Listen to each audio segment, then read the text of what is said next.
Post!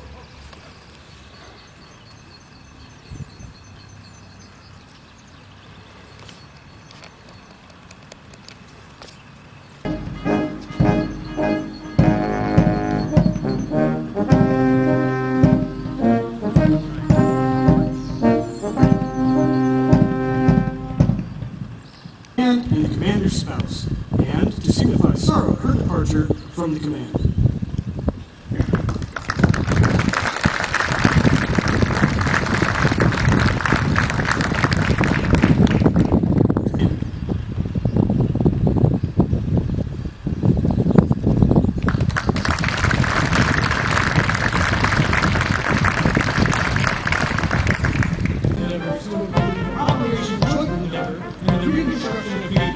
The unit was deactivated in 2005 on reserve restructuring.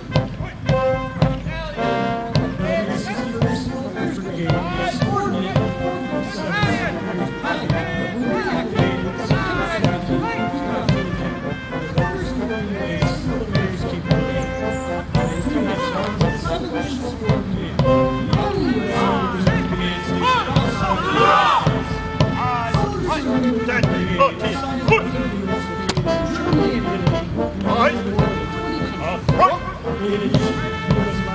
Augen rechts!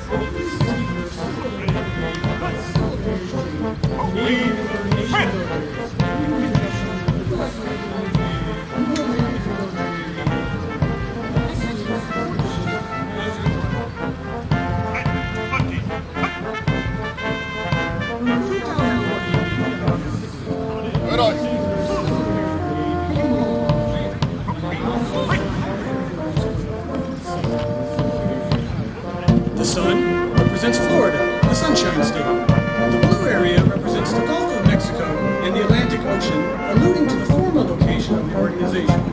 Purple and white are colors used for civil affairs units.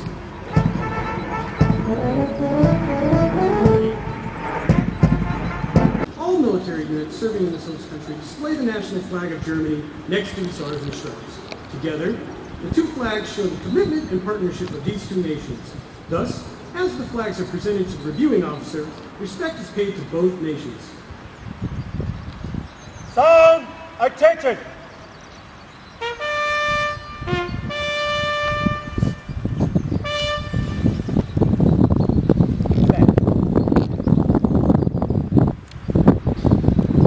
Alert! Center!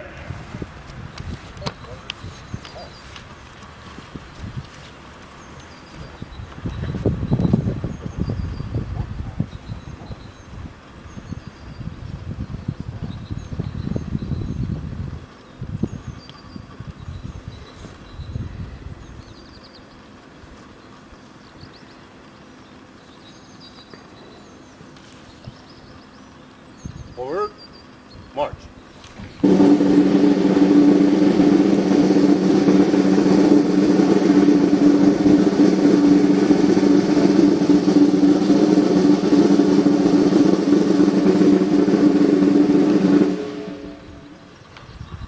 Turn to post the present.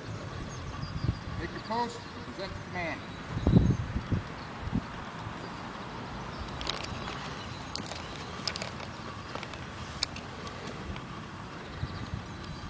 Sound, present arms.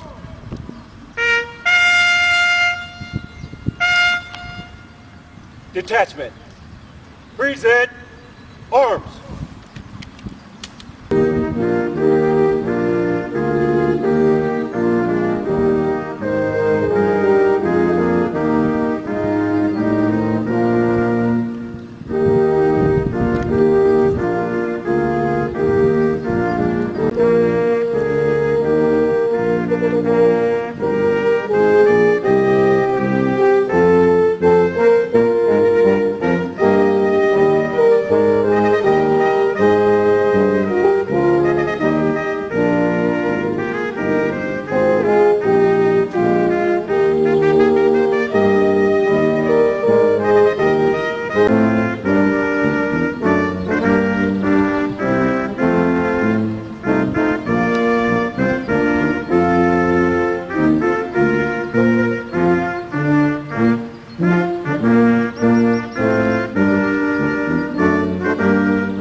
very soul of a military unit is symbolized in the colors under which it fights, for the colors record the glories of the past, stand guardian over the unit's present destiny, and ensures inspiration for its future.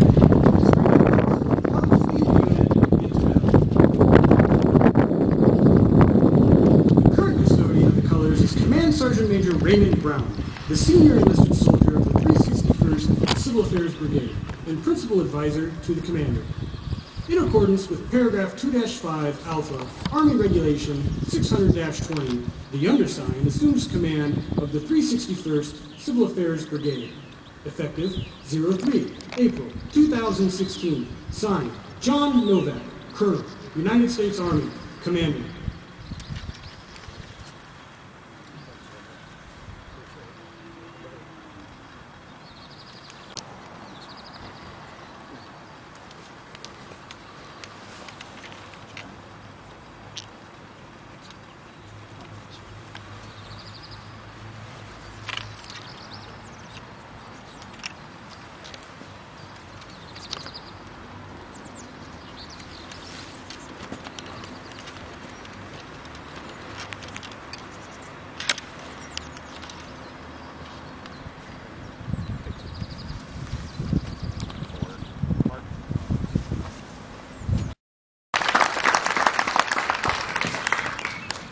Lieutenant General Hodges, Major General Gamble, Command Sergeant Major Richards, Major General Jolly, distinguished guests, soldiers, families, friends of the 364th Civil Affairs Brigade, good afternoon and welcome to today's change of command ceremony. First of all, I'd just like to acknowledge what a magnificent job you all have done this morning, and I know you've been working under very hard for the last couple of days, but couldn't ask for any better weather in the end. We're here today to recognize a leadership transition between Colonel Miguel Castellanos and Colonel John Novak. Unlike General Hodges here, I do not possess the gift of humor to deliver poignant and thought-provoking proses.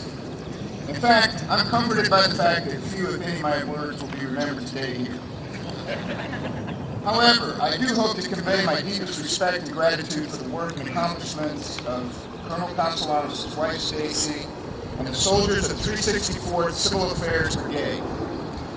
Since February 2014, I think we can all agree that there's been a seismic shift in the political landscape in Europe.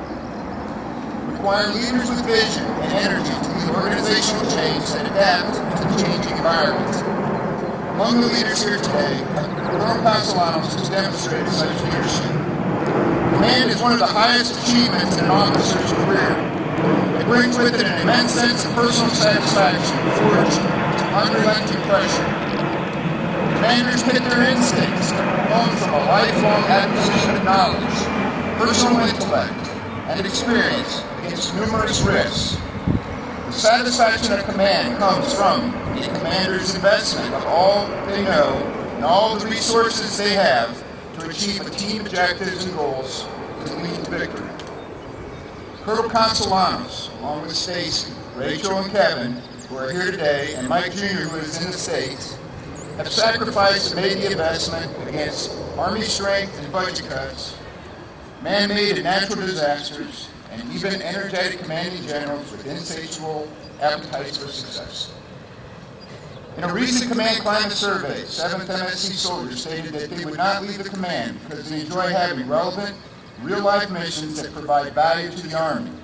The 361st represents over 2/3 of the 7th MSC.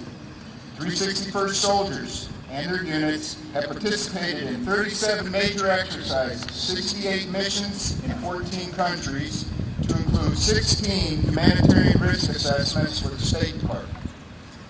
Being ready to deploy on short notice to fill capability and capacity gaps as our security environment changes requires strong, engaged leaders who know how to care for soldiers while meeting mission requirements.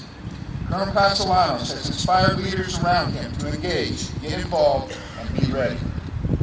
One of my favorite quotes is from Theodore Roosevelt, the 26th President of the United States. It is not the critic who counts, not the man who points out how the strong man stumbles, or where the doer of deeds could have done them better. The credit belongs to the man who is actually in the arena, whose face is marred by dust, sweat, and blood, who strives valiantly, who errs, who comes short again and again, because there is no effort without error and shortcomings. But who does actually strive to do the deeds, who knows great enthusiasms, the great devotions, who spends himself in a worthy cause, who at best knows, in the end, the triumph of high achievement, who at the worst, if he fails, at least fails while daring greatly, so that his place shall never be with those cold and timid souls who neither know victory nor defeat. Mike, you are that leader in the arena. Your personal investments and family sacrifices have led the 361st to distinction as a can-do and adaptive organization that speaks to its deeds and accomplishments. It is an integral cog in strong Europe and is greatly contributing to the collective defense of Europe. Utilizing small teams of energetic, competent soldiers, you develop enduring relationships with services, allies, partners, UN and NATO agencies. You and your 361st soldiers leverage NATO-certified CIMIC instructors and ODACA-funded project assessment teams to build positive relationships that are critical to building a war-fighting level of readiness. Your combination of civil affairs and movement control soldiers who form our hybrid movement control teams work with many nations within their movement control centers, facilitating freedom of movement across Allied borders. You've matured relations with U.S. Navy 6th Fleet CTF-68 soldiers and Marines to support Spanish and Ukrainian natural disaster management exercises, enabling a common understanding for civil support during disasters and building host nation capacity to respond. Many 7th MSC and 361st Reserve soldiers have civilian careers and positions on the UCOM, AFRICOM, USARAF, USER, and State Department staffs. You skillfully leverage those civilian-based skills to maintain situational awareness for complex issues such as refugee migration and impacts from diseases such as Ebola. Your web of relationships you nurtured with your mill-to-mill, civ-to-mill, and reserve soldier civilian engagements added breadth and depth to information that enabled better understanding of our operating environment. These efforts support strong Europe tenets, but as importantly, provide opportunity for our reserve soldiers to engage in meaningful and valued activities that support the total